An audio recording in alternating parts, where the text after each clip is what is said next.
moral victory for one thing, but you got to be pleased with how hard you team played for what's here at LSU. Well, you know, we had a good first half. We were able to control the ball. We got a turnover and ran back for a touchdown. You know, we had some good things going.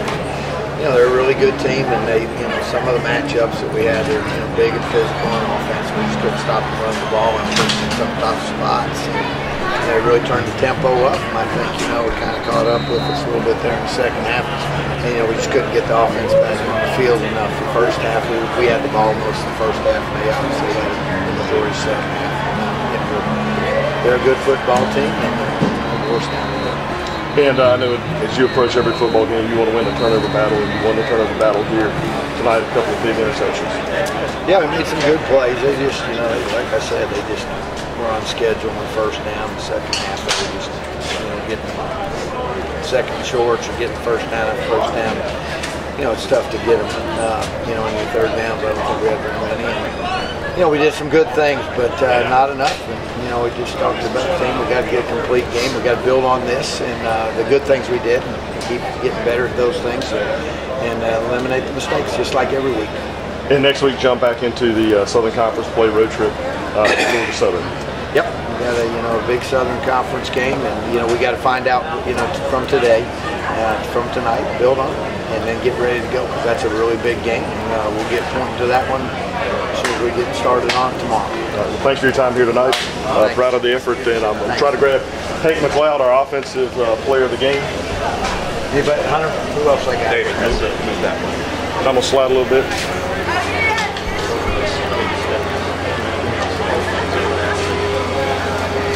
Hank McLeod, our offensive player of the game, 16 carries, 79 yards against a very, very tough SEC defense here at LSU.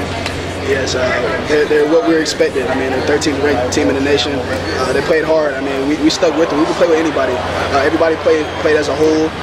We executed in the first half, but second half, I mean, we came out flat, and we're not satisfied with what we did. I mean, we have to look at the film come tomorrow and get ready for Georgia Southern. And I think one of the strengths that you have is that you're a very patient runner. And I know tonight there were a couple of good runs, 10, 12-yard runs, where you were able to set up your blocks, wait patiently, and then make the cut.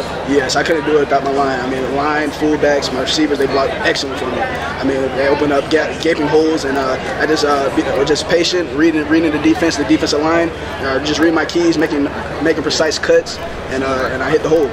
And what do you take away from tonight's game? We did a lot of things well. I mean, as an offense and defensively too. I mean, we just got to look at the film tomorrow, get ready for a tough opponent. Come next Saturday versus Georgia Southern, and we're gonna look at the film, get things corrected from this game, learn from it, and we'll be ready. All right, well, our congratulations, Hank McLeod, our offensive player of the game. I'm gonna try to get Reggie Thomas, who's our defensive player of the game. Thank you. Reggie Thomas, our defensive player of the game, and I know it's a big thrill for you, 74-yard touchdown run here at Death Valley. Yes, sir. It was a good play, good call by the coaches. We was in cover two. Quarterback just threw the ball, and I seen him, so I went up on him and took it back. All right, now take us through the play there. You've made the interception. What are you looking and what do you see as you're running down the field? I see it's green, end zone. So trying to take it as far as I could. And 23, Giles Holland, he put a good block on for me. So I was able to get in the end zone. Yeah. And obviously LSU being the SEC team has a number of quality receivers and they were able to make some plays. Yeah, 3, Beckham, and Landry. Pretty good wide receivers. All around, they were poor. Wide receivers was pretty good. So, I mean, I felt like we came in to play.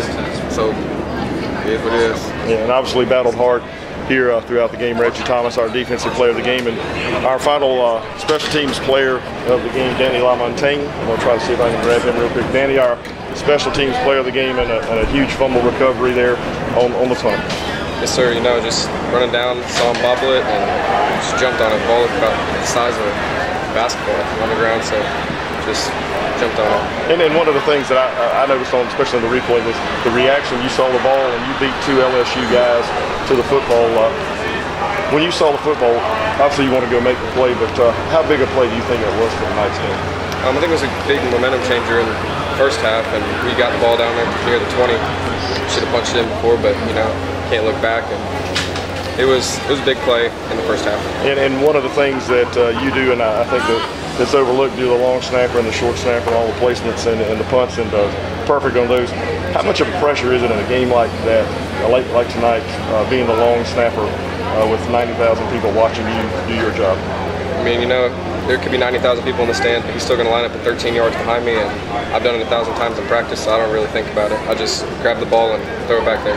Well, great job tonight with that, and congratulations, our special teams player of the game. And guys, that'll wrap it up here.